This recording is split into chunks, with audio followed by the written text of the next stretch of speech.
بسم اللہ الرحمن الرحیم۔ السلام علیکم ورحمۃ اللہ۔ 29 اکتوبر 1930 کو میں ڈاکٹر اقبال کی خدمت میں پھر حاضر ہوا۔ آپ آرام کرسی پر تشریف فرما تھے۔ حقہ چل رہا تھا۔ کل کی ملاقات میں آپ لیڈی بارنس کا واقعہ سنا چکے تھے۔ آج کوئی اور واقعہ سنانے کی فرمائش کی تو آپ نے پہلے ایک تمہیدی تقریر ارشاد فرمائی، جس کا خلاصہ یہ ہے کہ قبول اسلام میں اصل چیز دل ہے۔ جہاں دل ایک تبدیلی پر رضامند ہو جاتا ہے اور کسی بات پر قرار پکڑ لیتا ہے تو بس باقی تمام جسم اس کے سوا کچھ نہیں کرتا کہ وہ اس تبدیلی کی تائید کے لیے وقف ہو جائے۔ ہمیں اسلام کے قدیم اور جدید مبلغوں میں ایک واضح فرق نظر آتا ہے۔ قدیم مبلغوں کا وار غیر مسلموں کے دلوں پر تھا۔ وہ اپنی لہیت، بے نفسی، خوش خلقی اور احسان و مروت سے دلوں کو گرویدہ کرتے تھے، اور اس طرح ہزارہ لوگ از خود بغیر کسی بحث و تکرار کے ان کے رنگ میں رنگے جاتے تھے۔ مگر جدید مبلغوں کا سارا زور دماغ کی تبدیلی پر مرکوز ہوتا ہے۔ وہ صداقت اسلام پر ایک دلیل دیتے ہیں، مقابلے میں دوسری حجت غیر مسلم پیش کر دیتے ہیں۔ اس پر بحث و تکرار شروع ہو جاتی ہے۔ مسلمان اپنی بات پر اڑ جاتا ہے، غیر مسلم اپنے قول پر تن جاتا ہے۔ اس سے ضد پیدا ہوتی ہے اور ہدایت ختم ہو جاتی ہے۔ مبلغین اسلام کو دل کو متاثر کرنے کے لیے نکلنا چاہیے یا دماغ؟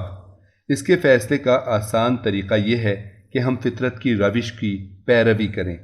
غور کرنے سے معلوم ہوگا کہ فطرت اپنی فتوحات حاصل کرنے کے لیے اپنا تعلق ہمیشہ دلوں سے جوڑتی ہے۔ فطرت کھانے میں لذت پیدا کرتی ہے اور آپ اسے بے اختیار کھا جاتے ہیں۔ اس وقت ایک بھی شخص دماغ سے یہ نہیں پوچھتا کہ یہ کھانا طبی لحاظ سے مفید ہوگا۔ آپ ایک ضروری کام پر جا رہے ہوتے ہیں کہ ناگہاں پھولوں کا ایک کنج، خوشنما زمین، ایک حسین نظارہ سامنے آ جاتا ہے۔ آپ وہاں بے اختیار بیٹھ جاتے ہیں۔ وہیں ٹھنڈی ہوا کا ایک دل نواز جھونکا آتا ہے اور آپ کو میٹھی نیند سلا دیتا ہے۔ اس وقت کوئی شخص بھی دماغ سے یہ نہیں پوچھتا کہ مجھے سوچنا چاہیے یا نہیں۔ مختصر یہ کہ فطرت ہر کام میں اسی طرح دلوں کو گرویدہ کر کے اپنا مطلب نکالتی ہے۔ وہ دماغوں کی طرف کبھی متوجہ نہیں ہوتی۔ اسلام چونکہ سر بسر نور فطرت ہے، اس واسطے مبلغین اسلام کو چاہیے کہ اخلاق و محبت کی گہرائیوں سے دلوں کو اس طرح شکار کریں کہ ان میں سرکشی اور انکار کی سکت باقی نہ رہے۔ اس لیے ضروری ہے کہ مبلغ اسلام اسلامی کردار کی عظمت کے مالک ہوں، تاکہ سرکش سے سرکش آدمی بھی ان کے سامنے اپنی گردنیں جھکا دیں۔ باقی رہے دماغی مباحث اور عقلی تکرار تو اس سے دل مطمئن ہو سکتے ہیں، نہ منقلب اور نہ فطرت رام ہو سکتی ہے۔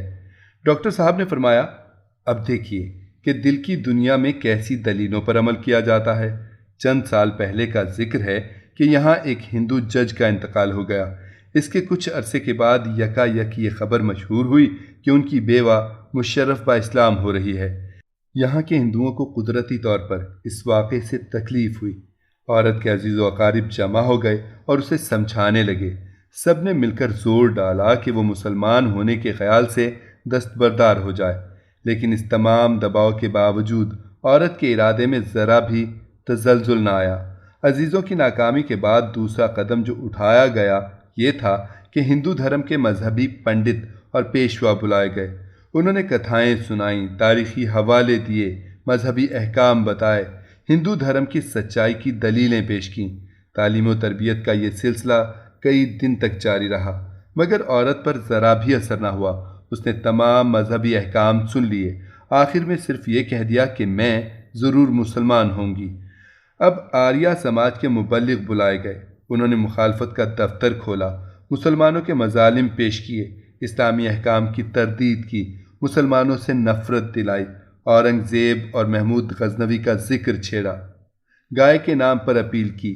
یہ سلسلہ بھی کئی دن تک جاری رہا، مگر عورت اب بھی اپنے ارادے پر محکم تھی۔ تیسرا قدم یہ تھا کہ اب عورت کو ڈرایا گیا، زد و کوب اور قتل کی دھمکی دی گئی۔ خوف کے ساتھ طمع کے مناظر بھی سامنے لائے گئے، مگر وہ عورت اب بھی متاثر نہ ہوئی۔ اب سوال و جواب شروع ہوئے۔ عورت سے پوچھا گیا، تم کیوں مسلمان ہوتی ہو؟ کیا تمہیں مال و دولت کی خواہش ہے؟ عورت نے کہا، تم دیکھ رہے ہو میرے گھر میں کسی بھی چیز کی کمی نہیں۔ پھر پوچھا گیا، تمہیں کیا کوئی نفسانی خواہش ہے؟ تم میری عمر کو دیکھ رہے ہو، میں تو اب چند روز کی مہمان ہوں، عورت نے جواب دیا۔ پھر پوچھا گیا، کیا کسی مولوی یا مسلمان مبلغ نے تمہیں بہکایا ہے؟ پھر کوئی اسلامی کتاب پڑھی ہوگی، رشتہ داروں نے کہا۔ میں نے کوئی اسلامی کتاب دیکھی ہی نہیں، عورت نے کہا۔ اب لوگ متعجب ہوئے اور انہوں نے حیرت زدہ ہو کر پوچھا، تو پھر تم کیوں مسلمان ہوتی ہو؟ عورت نے کہا، میرے پتی سالہ سال جج رہے، وہ 20 شہروں میں گئے اور میں بھی ان کے ساتھ تھی۔ جس جگہ میں گئی ہمیشہ اعلیٰ خاندان کی ہندو عورتوں کے ساتھ ہمارا تعلق رہا۔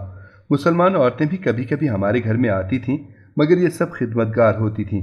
کبھی اسماعیل کے بہشتی کی بیوی ہمارے ہاں آ جاتی، کبھی دھوبن کی لڑکیاں آ جاتیں، کبھی کسی مسلمان پنساری کو ہم خود بلا لیتے تھے۔ بس اس سے زیادہ اسلام اور مسلمانوں کے متعلق مجھے کچھ معلوم نہیں۔ سامنے موجود لوگوں میں کچھ امید پیدا ہو گئی اور انہوں نے کہا، پھر تو کوئی وجہ نہیں کہ تم مسلمان ہو جاؤ۔ عورت نے بیان کیا، بے شک جن مسلمان عورتوں سے میں ملی وہ اکثر غریب، محتاج اور میلی تھیں۔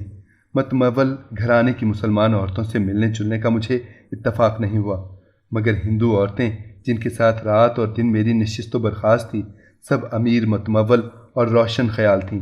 اس تفاوت کے باوجود میں نے ہر جگہ ہندو اور مسلمان عورتوں میں ایک واضح فرق دیکھا۔ اس آخری جملے پر تمام سننے والوں کے دل دھڑکنے لگے۔ سب کی نگاہیں بے اختیار عورت کی طرف اٹھ گئیں۔ ہر شخص حیرت اور اضطراب کی تصویر بن گیا اور دوسرے جملے کا انتظار کرنے لگا۔ عورت نے اپنا سلسلہ کلام جاری رکھتے ہوئے کہا، فرق یہ کہ جس قدر بھی ہندو عورتوں سے ملی ہوں، ان کے جسموں سے مجھے ایک قسم کی بو ضرور آئی، مگر اس کے ساتھ یہ بھی میں نے ہر جگہ دیکھا کہ غریب سے غریب مسلمان عورتوں کے جسم میں یہ بو موجود نہ تھی۔ میں اپنے پتی کی زندگی سے لے کر اب تک اس تفاوت پر غور کرتی رہی ہوں، لیکن سبب معلوم نہیں کر سکتی۔ اب چند روز ہوئے میں نے اس راز کو معلوم کر لیا ہے۔ میں نے معلوم کر لیا ہے کہ مسلمان چونکہ خدا پرست اور ایماندار ہیں اور ان کی روح پاک ہے، اس واسطے ان کے جسموں سے بو نہیں آتی۔ وہ صاف کپڑے پہنے یا نہ صاف، ان کے جسم ضرور بو سے پاک ہوتے ہیں، لیکن اس کے برخلاف ہندو مشرک ہیں اور ان کی روح پاک نہیں، اس لیے خواہ وہ کس قدر بھی صاف اور پرتکلف لباس پہنے، ان کے جسم بو سے پاک نہیں ہوتے۔ اس اعلان کے بعد عورت کی آنکھیں ڈبڈبا گئیں، اس کے چہرے پر جوش ایمان کی سرخیاں دوڑنے لگیں، اور اس نے آہ بھری اور بھرائی ہوئی آواز میں اپنے رشتہ داروں کو متنبہ کیا، مجھے اپنے حال پر چھوڑ دو، میں توحید کے نور سے اپنی روح کو پاک کرنا چاہتی ہوں، اس واسطے میں ضرور مسلمان ہوں گی۔ ڈاکٹر صاحب نے فرمایا، اسی وقت عورت نے اپنے غضبناک رشتہ داروں کے سامنے کلمہ پڑھا۔ وہ عورت کے بیان پر بہت سٹپٹائے، مگر کوئی تسلی بخش جواب نہ دے سکے۔ عورت اپنے اصرار پر قائم رہی اور بالآخر مسلمان ہو گئی۔